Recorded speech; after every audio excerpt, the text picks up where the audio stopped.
Le premier jour de la crise, notre mobilisation est totale, quoi qu'il en coûte. Tel était l'engagement que j'avais pris devant vous dès le mois de mars. Chômage partiel, prêt aux entreprises, accompagnement des commerçants, des indépendants, soutien des plus précaires. Tout a été mis en œuvre par le gouvernement pour sauvegarder nos emplois et pour aider chacun. Nous avons décidé des plans massifs pour des secteurs les plus durement touchés. L'industrie automobile, l'aéronautique, le tourisme, la culture, la restauration, l'hôtellerie. Et nous poursuivrons. Au total, nous avons mobilisé près de 500 milliards d'euros pour notre économie, pour les travailleurs, pour les entrepreneurs, mais aussi pour les plus précaires. C'est inédit. Et je veux ce soir que vous le mesuriez aussi pleinement. Dans combien de pays tout cela a-t-il été fait? C'est une chance. Et cela montre la force de notre État, de notre modèle social et de notre économie.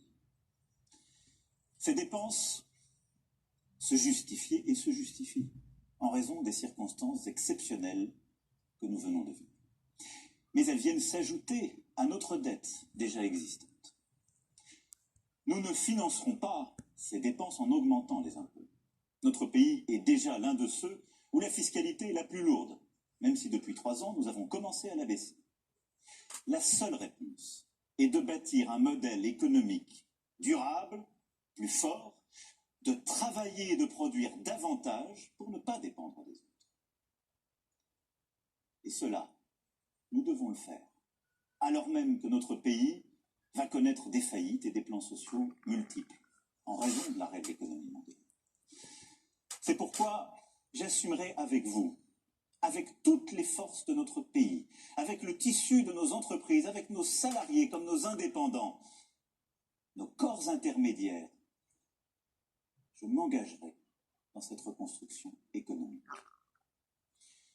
Il nous faut d'abord tout faire pour éviter au maximum les licenciements. C'est pour cela qu'avec les syndicats et le patronat, nous avons lancé une négociation pour que dans toutes les entreprises, nous arrivions à préserver le plus d'emplois possible malgré les baisses d'activité. Il nous faut créer de nouveaux emplois en investissant dans notre indépendance technologique, numérique, industrielle et agricole. Par la recherche, la consolidation des filières, l'attractivité et les relocalisations lorsque cela se justifie, un vrai pacte productif. Il nous faut aussi créer les emplois de demain par la reconstruction écologique qui réconcilie production et climat, avec un plan de modernisation du pays autour de la rénovation thermique de nos bâtiments, des transports moins polluants, du soutien aux industries vertes. Cela passera aussi par l'accélération de notre stratégie maritime, nous qui sommes la 2e puissance océanique mondiale. La Convention citoyenne rendra dans quelques jours son travail qui contribuera à ce projet. Cette reconstruction doit aussi être sociale et solidaire. Une relance par la santé, comme nous avons commencé à le faire avec la négociation du Ségur, qui non seulement revalorisera les personnels soignants, mais permettra de transformer l'hôpital comme la médecine de ville par des investissements nouveaux et une organisation plus efficace et préventive.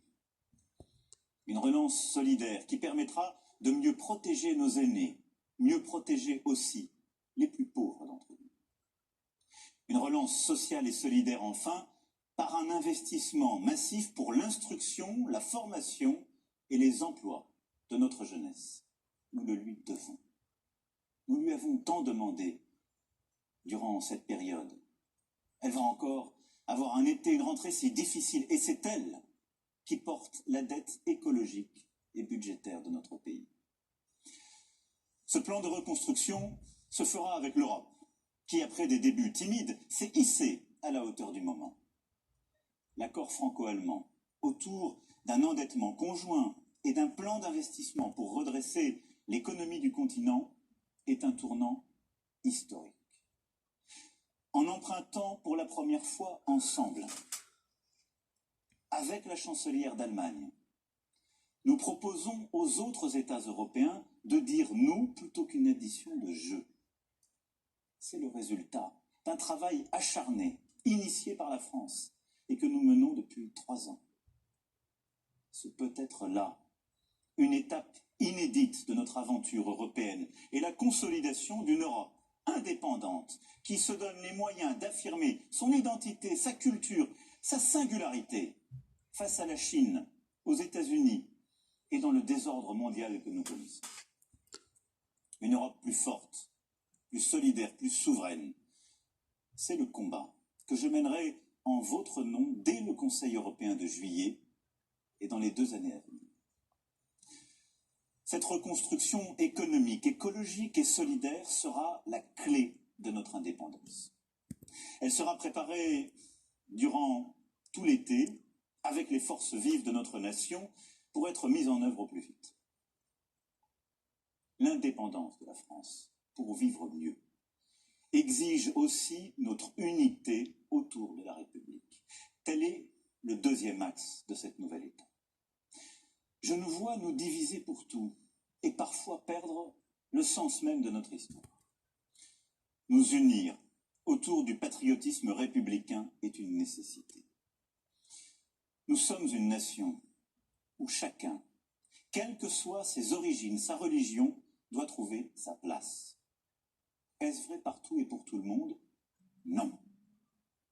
Notre combat doit donc se poursuivre, s'intensifier, pour permettre d'obtenir les diplômes et les emplois qui correspondent aux mérites et talents de chacun, et lutter contre le fait que le nom, l'adresse, la couleur de peau réduisent encore trop souvent dans notre pays les chances que chacun doit avoir. Nous serons intraitables face au racisme, à l'antisémitisme et aux discriminations, et de nouvelles décisions fortes pour l'égalité des chances seront prises. Mais ce combat noble est dévoyé lorsqu'il se transforme en communautarisme, en réécriture haineuse ou fausse du passé.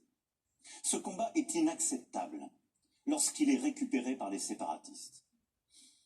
Je vous le dis très clairement ce soir, mes chers compatriotes, la République n'effacera aucune trace ni aucun nom de son histoire.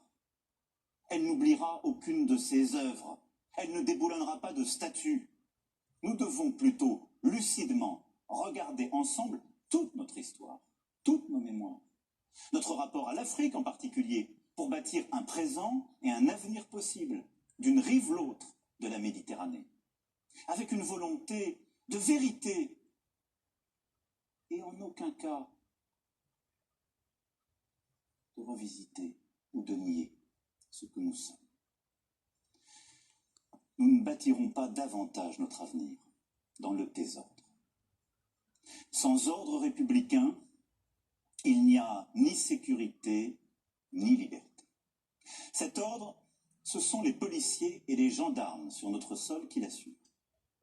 Ils sont exposés à des risques quotidiens en notre nom. C'est pourquoi ils méritent le soutien de la puissance publique et la reconnaissance de la nation. Enfin, il me reviendra avec vous de bâtir de nouveaux équilibres dans les pouvoirs et les responsabilités.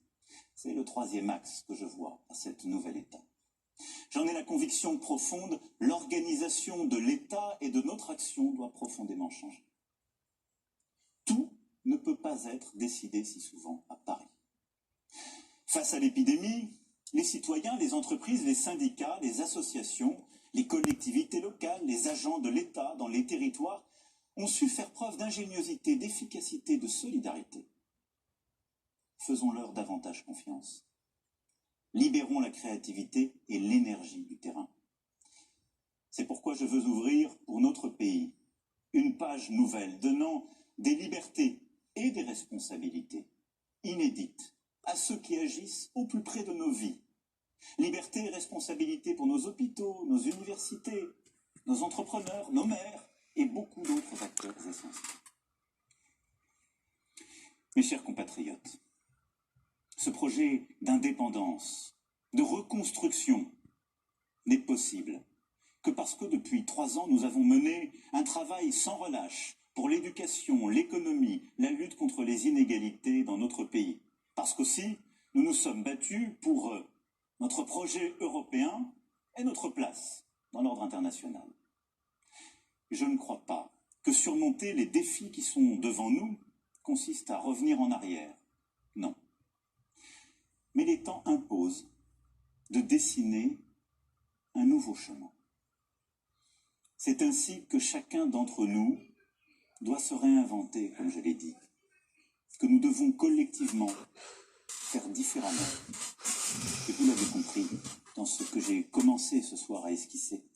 Je me l'applique d'abord et avant tout à moi-même. C'est dans cet esprit de concorde que j'ai demandé au président des 2 chambres parlementaires et du Conseil économique, social et environnemental de proposer quelques priorités susceptibles de rassembler le plus grand nombre. C'est aussi dans cet esprit que j'ai engagé des consultations larges que je poursuivrai durant les prochains jours. Je m'adresserai à vous en juillet pour préciser ce nouveau chemin, lancer les premières actions. Et cela ne s'arrêtera pas. Mes chers compatriotes, nous avons devant nous des défis historiques. Pour les relever, n'oublions jamais nos forces, notre histoire, notre jeunesse, notre sens du travail et de l'engagement, notre volonté de justice, notre capacité de créer pour dire et changer le monde, notre bienveillance. Agissons ensemble, avec toutes ces forces chevillées au corps. Ayons ensemble cette volonté de conquérir, cette énergie du jour qui vient. Vive la République, vive la France.